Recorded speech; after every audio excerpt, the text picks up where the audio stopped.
Hello மக்களே, நம்ம வந்து பார்த்திங்கன்னா ரொம்பவே ஹெல்த்தியாக இருக்கிறதுக்கும் அதே சமயம் நம்ம பேக் போனையும் ரொம்பவே ஹெல்த்தியாக வச்சுக்கிறதுக்கும் ஒரு சூப்பரான கிராமத் ஸ்டைல் களி எப்படி செஞ்சு பார்த்துடலாமா? வாங்க வீடியோக்குள்ள எப்படி செஞ்சு பார்த்துடலாம். ஃபர்ஸ்ட் வந்து ஒரு பவுல் எடுத்து வச்சுக்கோங்க. அதுக்கப்புறம் வந்து பார்த்திங்க அப்படின்னா நம்ம வந்து சுகர் எடுத்து வச்சுருக்கோம். அதுக்கப்புறம் ஒரு 3 எக்கு நம்ம எடுத்து வச்சுருக்கோம். அதுக்கப்புறம் இந்த டிஷ்ஷுக்கு முழுக்கவே நம்ம செய்ய போகிறது ரொம்பவே தேவையான பொருள் நல்லெண்ணெய். ஓகேவா? நல்லெண்ணெய் எடுத்து வச்சுக்கோங்க. அதுக்கப்புறம் நம்ம ஹோம்மேடாக பண்ண களி பவுடர். இந்த களி பவுடர் ரெசிபி உங்களுக்கு வேணும் அப்படின்னா மறக்காமல் கமெண்ட்டில் சொல்லுங்கள். அடுத்த வீடியோவில் நாங்கள் உங்களுக்கு அப்லோட் பண்ணுறோம். ஓகேவா? வாங்க இப்போ நம்ம எப்படி செஞ்சு பார்த்துடலாம். ஓகே, இப்போ நம்ம வந்து பார்த்தீங்கன்னா களி பவுடர் நம்ம பவுலில் எங்களுக்கு எவ்வளோ தேவையோ நாங்கள் அந்த அளவுக்கு சேர்த்துருக்கோம். உங்களுக்கு எவ்வளோ தேவையோ நீங்கள் அந்த அளவுக்கு சேர்த்துக்கோங்க. இப்போ நாங்கள் வந்து பார்த்தீங்கன்னா எங்களுக்கு தேவையான அளவுக்கு நாங்கள் கொட்டியிருக்கோம். உங்களுக்கு எவ்வளோ நீங்கள் அந்த அளவுக்கு சேர்த்துக்கோங்க. இப்போ வந்து பார்த்தீங்க அப்படின்னா நம்ம ஒரு 3 முட்டை எடுத்து வச்சுருக்கோம். அந்த 3 முட்டையை நம்ம டப்புக்குன்னு உடச்சி சேர்த்துக்கலாம்.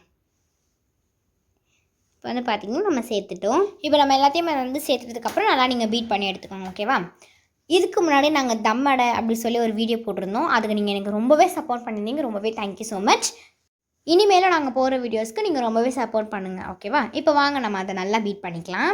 இப்போ பார்த்திங்கன்னா நம்ம நல்லா வந்து எக்கை நல்லா நம்ம பீட் பண்ணி எடுத்துக்கலாம். எக்கு கூட அந்த களி பவுடரை நம்ம நல்லா வந்து பீட் பண்ணக்க போகிறோம். ஸோ பாருங்கள், நம்ம நல்லா பீட் பண்ணி எடுத்துக்கலாம்.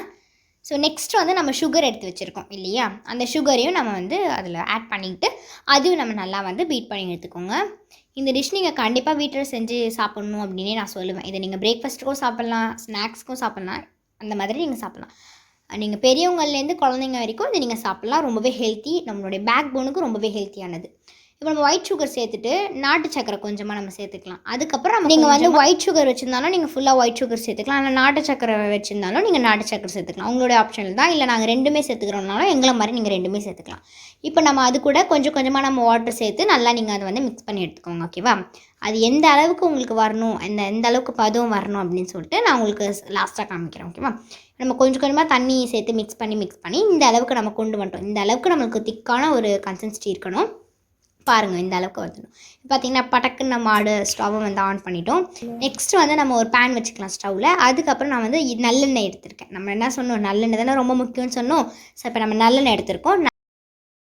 இப்போ நம்ம நல்லெண்ணெய் வந்து பேனில் வந்து ஊற்றிக்கலாம். அந்த நல்லெண்ணெய் ஹீட் ஆனதுக்கப்புறம் நம்ம பேட்டர் எடுத்து இதில் வந்து சேர்த்துக்கலாம். இப்போ நம்ம பேட்டரை ஊற்றினதுக்கப்புறம் வந்துட்டு கொஞ்சமாக நம்ம வாட்டர் எப்படி மிக்ஸ் பண்ணோமோ அதே மாதிரி நல்லெண்ணெயை வந்து கொஞ்சமாக நம்ம வந்து அந்த பேட்டர் கூட மிக்ஸ் பண்ணிக்கிட்டே இருக்கணும். ஓகேவா? இப்போ நம்ம ஃபஸ்ட்டு வந்து நல்லெண்ணெய் ஹீட் ஆனதுக்கப்புறம் நம்ம பேட்டர் ஊற்றிட்டோமா, அதுக்கப்புறம் நம்ம வந்து கொஞ்சம் நேரம் கைவிடாமல் கிளறிக்கிட்டே இருக்கணும்.